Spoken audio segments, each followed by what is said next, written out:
Let's talk about the housing market. According to Redfin, Americans stopped buying homes leading up to the election due to the uncertainty, and then after the election was decided, Americans finally started buying homes again. But the question is, with mortgage rates back at 7% and housing prices near record highs, is this a good time to buy a house? And the reason I wanted to make this video specifically is because out of the last 10 podcasts that I did, every single host asked me the same question: should you buy a house right now? So I want to break this video up into 3 different parts. Number 1, should you buy a house right now? Number 2, where is the housing market going next? Because this is what everyone's trying to figure out. And number 3, tips if you are thinking about buying a home on how you can save some money when you're actually buying a house. Now, let's start with number 1, should you buy a house right now? But first, here are a few words from my sponsor, DuckDuckGo. Look, not overpaying on your housing costs is important, but so is not getting my information stolen by hackers, which is why I'm excited to tell you about Privacy Pro, which is a 3-in-1 subscription service from DuckDuckGo. First, you get the DuckDuckGo VPN. The way it works is you click one button and then secure your Wi-Fi connection on up to 5 devices. And it also hides your IP addresses from the sites that you go on. I travel a lot, so I spend a lot of time working in cafes and airports, so this comes in handy. Second, you get Identity Theft Restoration, which is a service that helps you restore your identity if it gets stolen. And third, on desktop devices, you get Personal Information Removal, which helps you find and remove your personal information from data brokers on the internet. That includes removing things like your name and email. But don't just take my word for it. Try it out for yourself with a 7-day free trial, and that is $9.99 a month or $99.99 a year after that. If you want to give it a shot, you can take a picture of this QR code right here, or you can use my link down in the description below. Now, to answer the question of should you buy a house, the first thing you want to understand is, what is your home? Is it an asset or a liability? And the reason why I bring this up is because I have seen the housing market from multiple lenses. I am a licensed realtor. I am a licensed attorney. I'm a real estate investor. And the problem that so many people make when they go out to buy a home is, when you talk to your realtor, you talk to your banker, they tell you that this home that you're going to buy, this house that you're living in, is your biggest investment. It is your biggest asset. And so you definitely want to buy a little bit bigger, a little bit nicer, because this is how you're going to build your generational wealth. That's what every realtor, every mortgage banker will tell you. The problem with that is, if you look at any wealthy person in the world, they never talk about how they became wealthy because they paid off their house. They talk about how they became wealthy because they invested in businesses, because they built a business, because they invested in rental real estate, because they invested in stocks. That's how people become wealthy. They don't become wealthy because of the house. Now listen to what I'm saying. I'm not saying you shouldn't buy a house, but you have to understand if your house is an asset or a liability, because the reality is your house is a money pit. It is a liability until you sell it, and then maybe you make some money, but it is a money pit until then, and there's no guarantee you're going to make any money, which is why I want you to treat your house like a liability, not like an asset. When I think about buying a house for me to live in, I want to make sure I can afford it. That's the key thing. Ignore all the other stuff that's going on, because everybody is looking at their house as a way to make money. That's why people get so caught up with what's happening in the housing market and the economy, because they're looking at this house as how I'm going to build wealth. How much money am I going to make? Instead of, is this the house that I can afford to live in, to make memories in? And that's where so many people get things wrong. And I'm going to take this one step further, because you probably heard people say, oh, if you buy a house for $300,000, it's going to be worth $1 million when you retire, then you can pass it on to your kids. But the problem with that is, you buy this $300,000 house and it goes up in value to $1 million, you might feel like you built wealth out of this house. But there's a few problems, because number 1, even if you pay off the mortgage, it still costs you money to live there. In fact, it costs you more money to live there now, because your property taxes go up as well. Your property taxes are based off of the value of the property. So if your house price goes up, your house value goes up, so do your property taxes. And if your income doesn't go up to match that, well, now you can't afford the house. You also have insurance to pay for. And as your house goes up in value, your insurance also becomes more expensive. So if you don't have the income to pay for the higher insurance, well, now you might not be able to afford that house. Not to mention, you still have to pay for the upkeep, the maintenance, and the upgrades. So now, even if you pay off the house, as it goes up in value, you have to make sure your income keeps rising to make up for the higher cost of living. And then if you pass this house down to your kids, they get this house free and clear, but now they have to have the income to support living in this house. And if they don't, either they have to do a cash out refinance and then have to figure out how to pay the mortgage, or they're going to have to sell the house and now start this process all over again. Versus if you own a rental property, now the cash flow from the property, the rental income should be enough to pay for your property taxes, your insurance, your maintenance, your upgrades, and put some money in your pocket. That's the difference between real wealthy thinking and the average person's wealthy thinking. That's why I want you to think of your house like a liability instead of an asset. And when you do that, you'll change the way you think about buying a house, because you're not looking at this house as a way to make money. You're buying this house like a liability. When I go and buy a shirt, I don't care what's happening in the economy. I look at, can I afford this shirt? And is this something that I want and need? So now, if you want to buy a house, great. Go ahead. Just make sure you think of it like a liability.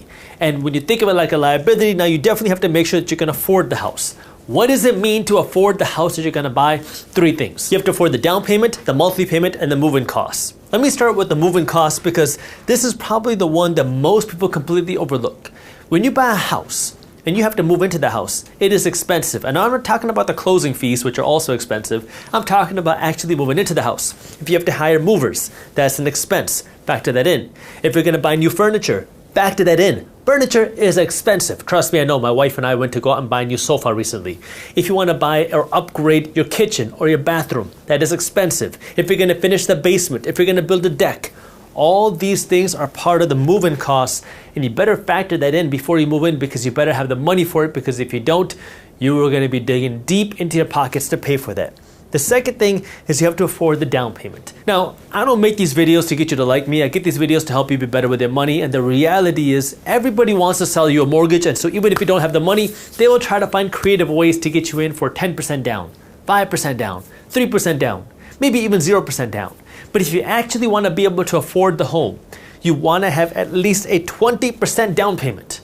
I know that's expensive during a time when housing prices are very high. But if you want to actually afford the home, now look at the down payment and have a 20% down payment, that we have some real equity, you have some real skin in the game to protect you against worst case type of situations. And then the third part is your monthly payment. Making sure that you can afford your monthly payment. Now, every bank is going to have a different calculator. Some banks like to follow what's called the 28% rule, but I'm going to do this a little bit differently. And the way I like to do this is by talking about the 75-15-10 plan you may have heard me talk about in the past. And what the 75-15-10 plan says is for every dollar that you earn from here on out, 75 cents is the maximum that you can spend, 15 cents is the minimum that you invest, and 10 cents is the minimum that you save. That means that you have to be able to live off of 75 cents of every dollar that you earn. And this has to include your mortgage costs, your property taxes, your insurance, your grocery costs, your car costs, your travel costs, your fun costs, your clothes costs. So if you can fit all of your expenses within here, you can afford the mortgage. But this is where you have to make sure that you can continue to pay your mortgage, pay your bills, and still have money to invest and still have money to save.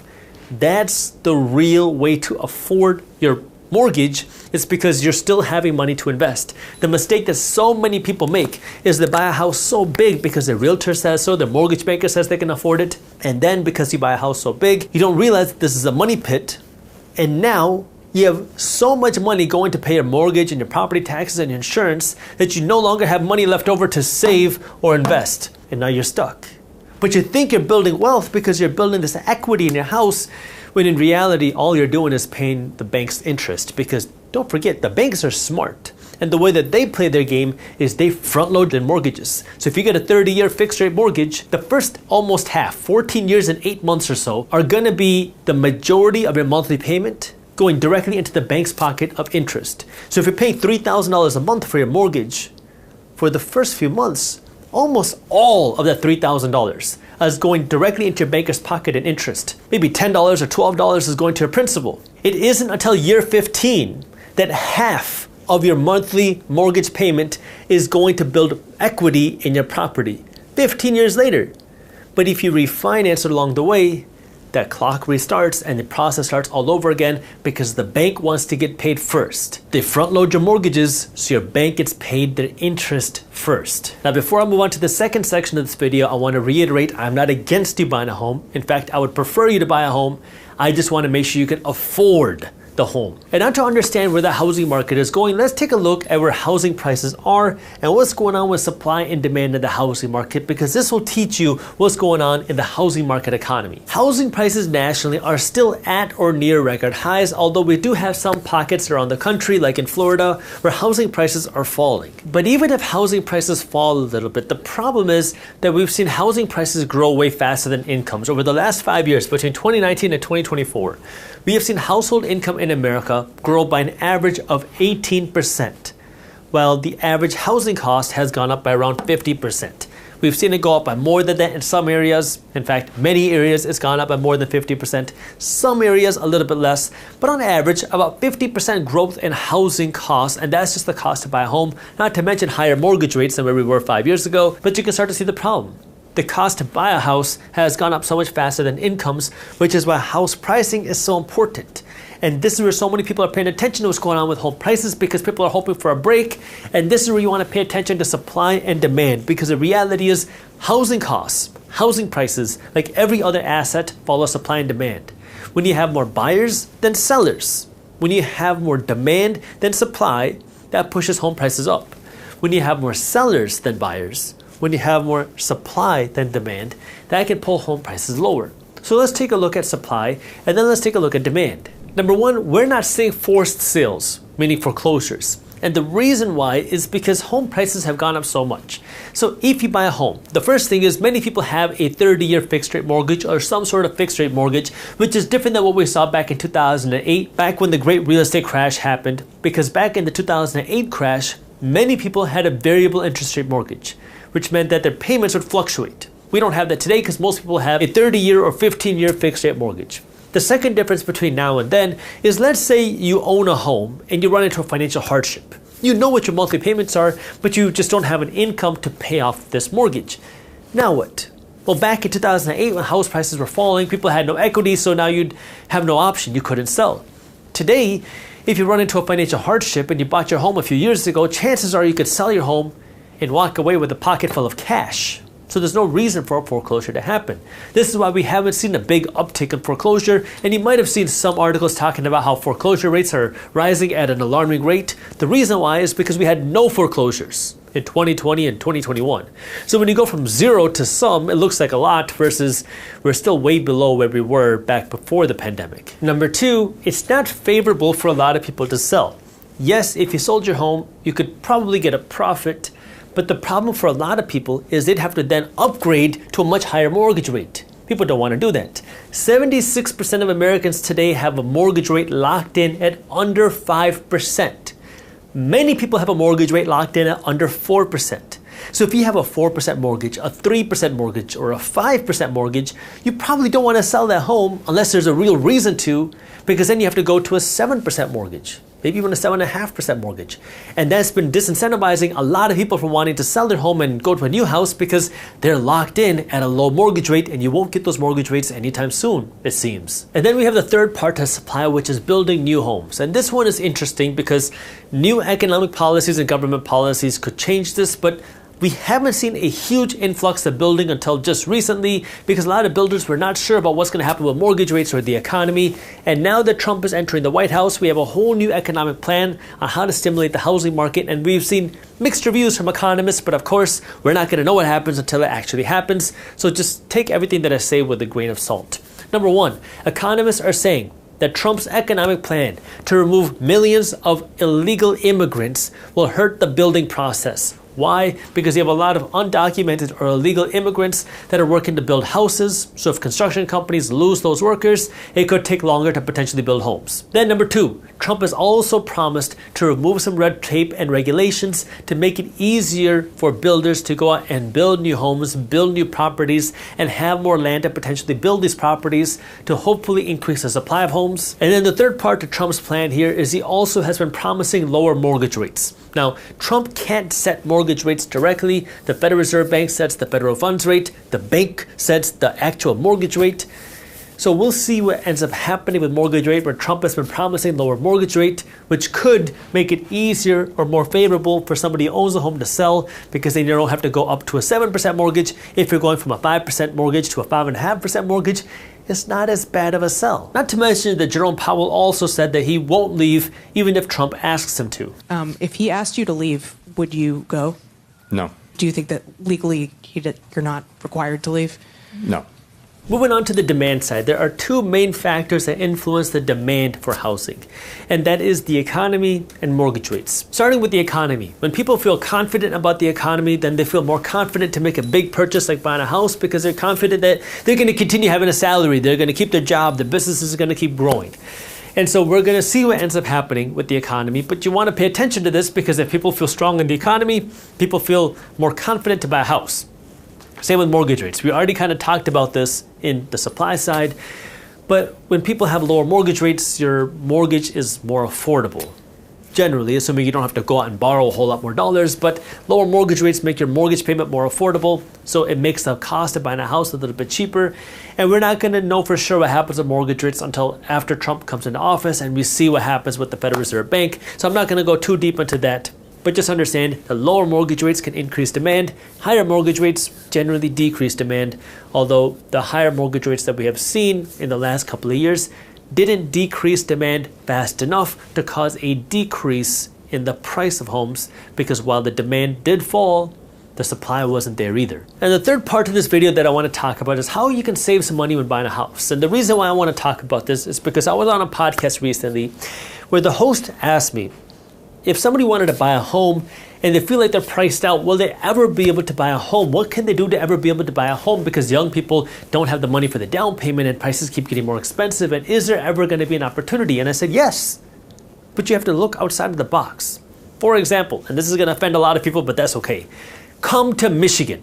Our office is in downtown Detroit. Michigan is beautiful. There's a lot of amazing things happening, but do you know what else? If you can afford a $250,000 house, you could buy a nice house, 3-bedroom, maybe 4-bedroom, 2-bath, in a growing neighborhood where businesses are moving into with a nice downtown. And not just that, when you compare the salaries of a job in Michigan versus New York or Michigan versus California, you'll see that the incomes are not that different, but the cost of living is drastically different. Meaning, if you move out of a high cost of living state and you move into a lower cost of living state, you might take a little bit of a pay cut, but your cost of living might have a huge pay cut, which means you could build more wealth faster, own your house faster, and have more money to invest. And this is where you got to understand, why are you living where you are? Because there are some people that are living in California and New York because they want to make it, because they want to grind, because they have the opportunity in this place. Fine, that makes sense. But if you're there just because, well, that's where you want to be and you want to party and you want to spend money and you also want to build wealth, well, you're kind of not making any sense here. And you got to think about what are the other opportunities. So number one is consider moving from a high cost of living state to a lower cost of living state. Number two, that I always want to highlight, because I've noticed a lot of people talk about this recently, is when you're getting a mortgage, shop around. Don't just go to your banker. Shop around, go online, see what different mortgage lenders are charging, because guess what? Some mortgage lenders are going to charge you less money, less interest on the exact same loan, which means you could save $100 or $200 or $300 a month just by going to a different lender.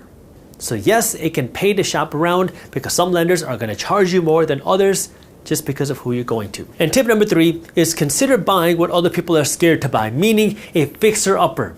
A house that doesn't look very beautiful, because sometimes these homes that don't look very nice, you can get at a big discount. And sometimes that discount is going to be big enough for you to do a whole renovation to make this home look beautiful and still have a discount on the fair market value of the home. This is what flippers do. Flippers are looking for homes that look ugly, coming in, putting in the money to make it look beautiful, that way then they can sell it for a profit.